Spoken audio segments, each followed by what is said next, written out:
నాగార్జున వాళ్లే మౌనిక చనిపోయిందన్నది ఆమె పేరెంట్స్ ఇచ్చిన వాంగ్మూలం. పోలీసుల దగ్గర ఆధారాలు ఏవీ లేవు కాబట్టి నాగార్జునను ఇంట్రాగేట్ చేస్తున్నారు. ఇంతకీ మౌనిక ఎందుకు సూసైడ్ చేసుకుంది? కారణం ఎవరు? ఇందులో నాగార్జున పాత్ర ఎంత?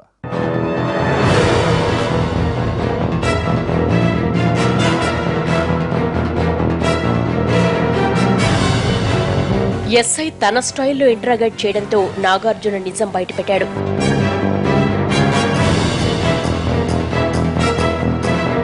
మౌనిక ఆత్మహత్య వెనుక దాగి ఉన్న రహస్యాన్ని బయటపెట్టాడు.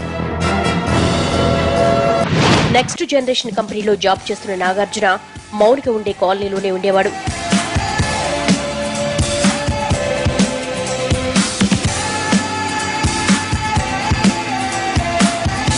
తరచూ వీళ్ళిద్దరూ ఒకరికొకరు ఎదురుపడేవాళ్లు. ఇలా వీళ్ల మధ్య సహజంగానే ఆకర్షణ మొదలైంది.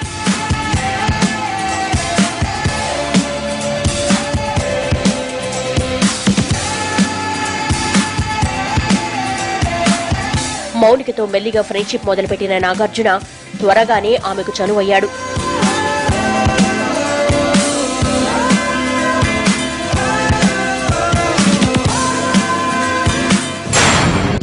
స్నేహం కాస్త ప్రేమగా మారిందికి ఎక్కువ టైం పట్టలేదు.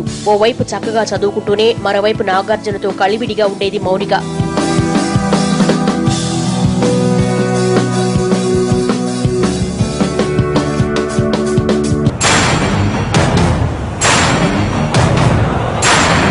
ఓ రోజు నాగార్జున మౌనికని ఇంటి దగ్గర డ్రాప్ చేశాడు. అది మౌనిక తండ్రి చూడడంతో ఇంట్లో పెద్ద గొడవైంది.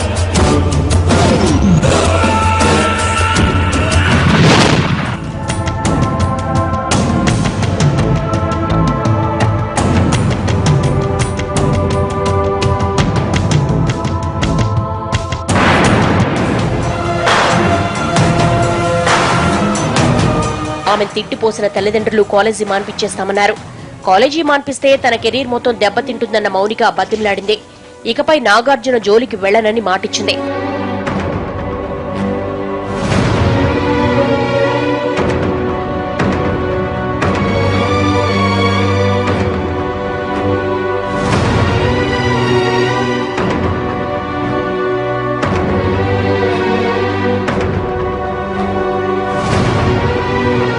ఫస్ట్ టైం కదా అని పేరెంట్స్ మందలించి వదిలేశారు. మౌనిక చెప్పకపోయినా గొడవ జరిగిన విషయం చుట్టుపక్కల వాళ్ల ద్వారా నాగార్జునకు తెలిసిందే. ఇక మౌనిక జోలికి వెళ్లకూడదని అతను నిర్ణయించుకున్నాడు. ఇందుకు నాగార్జున ఫ్రెండ్ కామేష్ మధ్యవర్తిత్వం చేశాడు.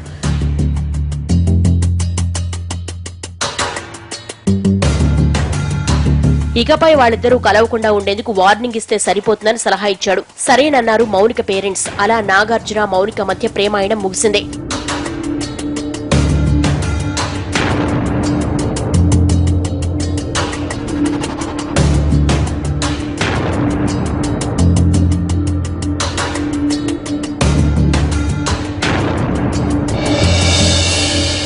వార్నింగ్ ఇచ్చిన తర్వాత నుంచి నేనెప్పుడు మౌనిక జోలికి వెళ్లలేదు. అసలు సూసైడ్ చేసుకుంటుందని తెలిస్తే నేనే అడ్డుకునేవాణ్ణి అన్నాడు నాగార్జున. నువ్వు చెప్పేది నేను నమ్మను. ఎందుకంటే నేరస్తుడు ఎప్పుడూ తప్పు చేసినట్లు చెప్పడు.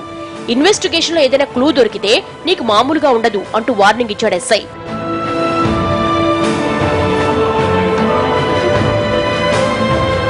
కేసు దర్యాప్తు జరుగుతుండగా మౌనిక ఇంట్లోని డ్రెస్సింగ్ టేబుల్ పై ఓ సూసైడ్ నోట్ కనిపించింది తల్లిదండ్రులకు.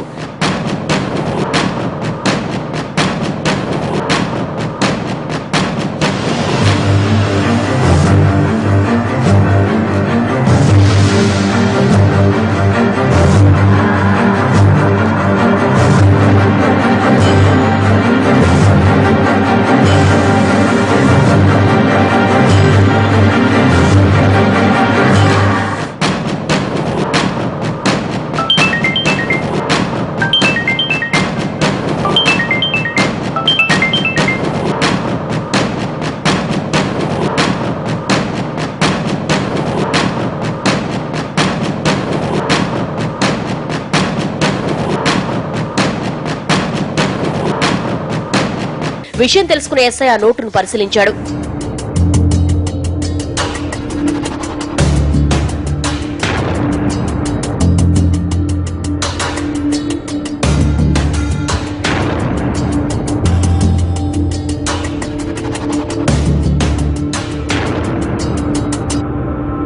సూసైడ్ నోట్ ఆధారంగా ఎస్ఐ నాగార్జున ఫ్రెండ్ కామేష్ ను అదుపులోకి తీసుకున్నాడు.